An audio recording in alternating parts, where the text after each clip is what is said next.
क्या जादू है, क्या जादू है रघुवर की चरणों में जो शीश झुकाते हैं।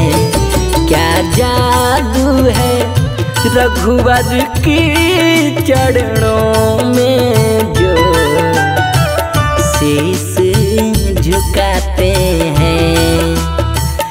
दुनिया की कोई चाहे नहीं, हाँ दुनिया की कोई चाहे नहीं, मन में वही बस जाते हैं। क्या जादू है रघुवर की चरणों में जो शीश झुकाते हैं। सिया राम बोलो जय सिया राम, सिया राम सिया राम बोलो जय सिया राम।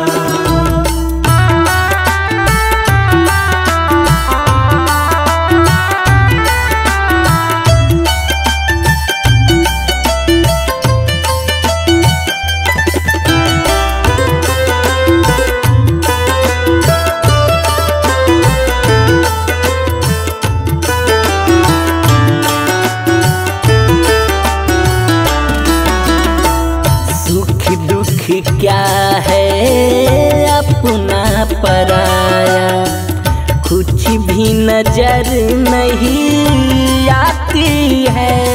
सिया राम बोलो जय सिया राम।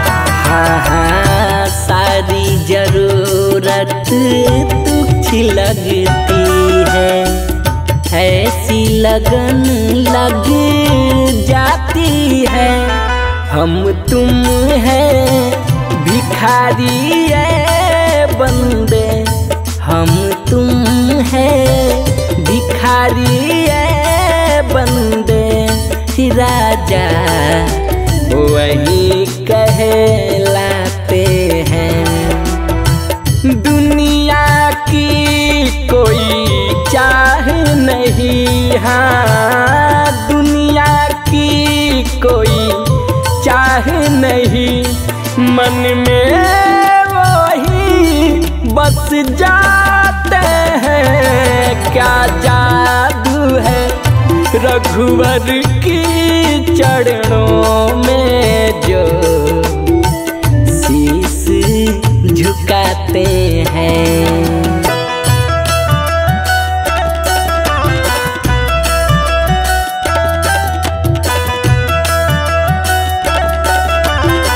Music by Manish Jaiswal.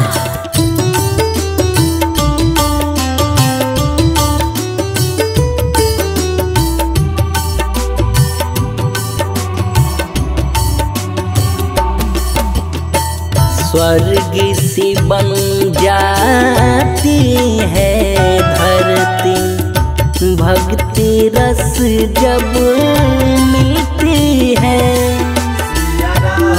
सिया राम बोलो जय सिया राम। हाँ हाँ इस जीवन की सुखी बगिया फूलों के जैसी खिलती है।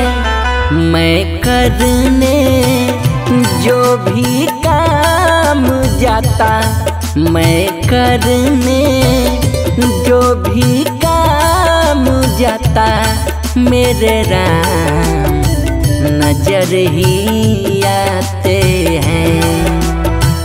दुनिया की कोई चाह नहीं, हाँ दुनिया की कोई चाह नहीं, मन में वही बस जाते हैं। क्या जादू है रघुवर की चरणों